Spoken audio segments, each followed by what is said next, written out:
South America's biggest economy. It's the continent's most powerful country, one that thought it was rid of a history of violent military coups.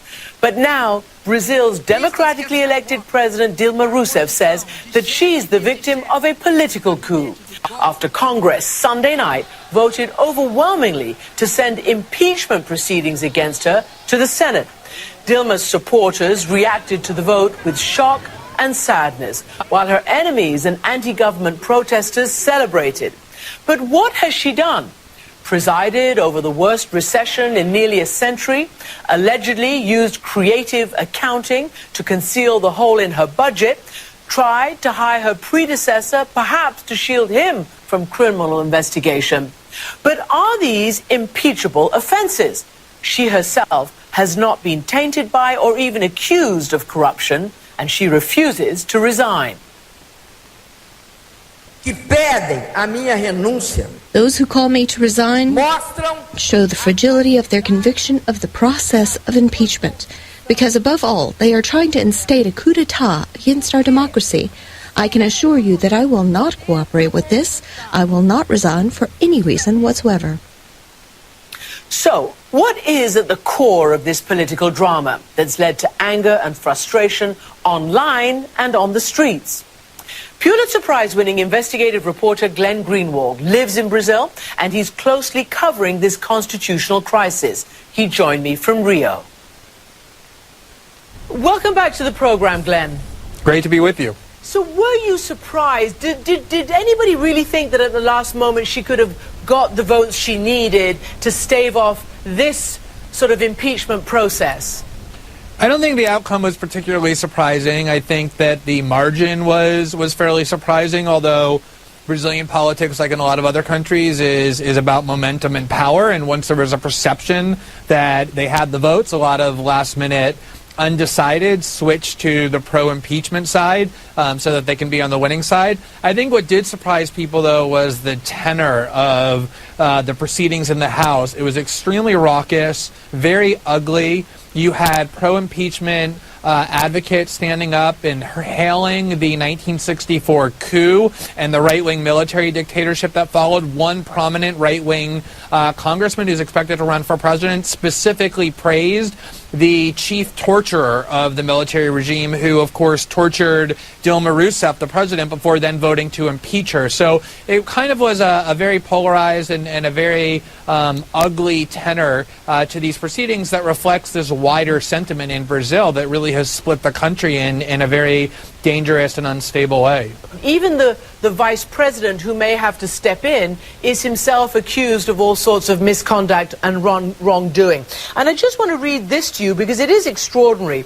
Of the 594 Congress members, 352 face accusations of criminal wrongdoing, according to multiple reports. And then, of course, there are all sorts of people, including Eduardo Cunha, who's leading the impeachment process, who's accused of perjury and corruption. You've got another one, Maluf, who's on Interpol's red list for conspiracy.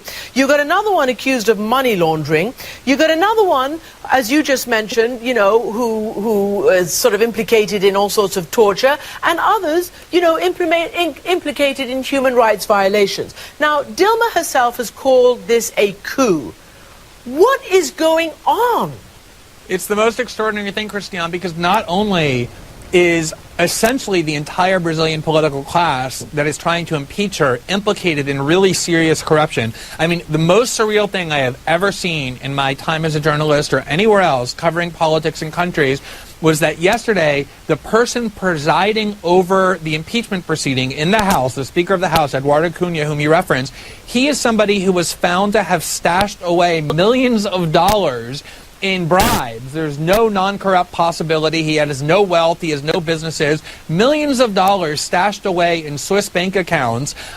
He's somebody who's presiding over the House as they're all getting up one by one, all of them accused of corruption and saying, we must remove the president for corruption. And amazingly, Dilma herself is one of the few people not accused of any kind of bribery or personal corruption or kickbacks or anything to be enriched. What's going on is pretty simple. Her party, the Workers' Party, or the PT, has won 4 straight national elections, going all the way back to Lula, who was wildly popular, who was first elected in 2006 and then reelected in 2002 and then reelected in 2006. The plutocrats in Brazil, the rich in Brazil, have long hated PT, have not been able to defeat them at the ballot box. And so this is their big chance, with the economy tanking, with this crisis proliferating, with people really upset with the government and the political class. This is their big chance to finally get rid of PT, which they cannot win in an election, and so they're using these anti-democratic means to do it, and it's incredibly blatant what's taking place. Do you think, because even her supporters, certainly abroad, believe that when she tried to hire Lula, her predecessor, as chief of staff, they thought this was a step too far, that she was trying to shield him from any criminal probes and obviously help her in some way? Some have said that she should resign, even though she may not be impeachable, or these things that she's accused of don't rise to the level of impeachable offenses. Do you think that she should resign? Will she be forced to resign? I don't think no, I don't think she will be forced to resign. She's been very clear that she won't. This is a woman who was put into prison as a dissident during the dictatorship and who was tortured. She's a very strong and willful woman who has been through a lot in her life. And remember, the election in Brazil was only 18 months ago. It was at the end of 2014. She won that election with 54 million votes.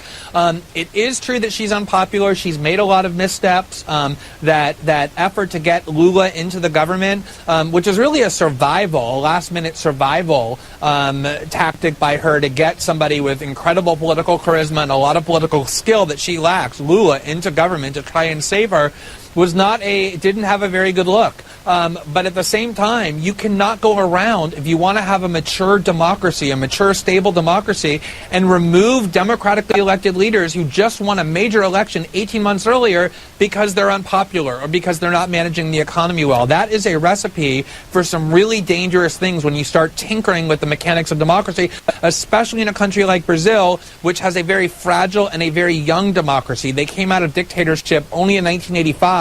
And it's really disturbing to watch them trifling with democracy this way. Mm-hmm.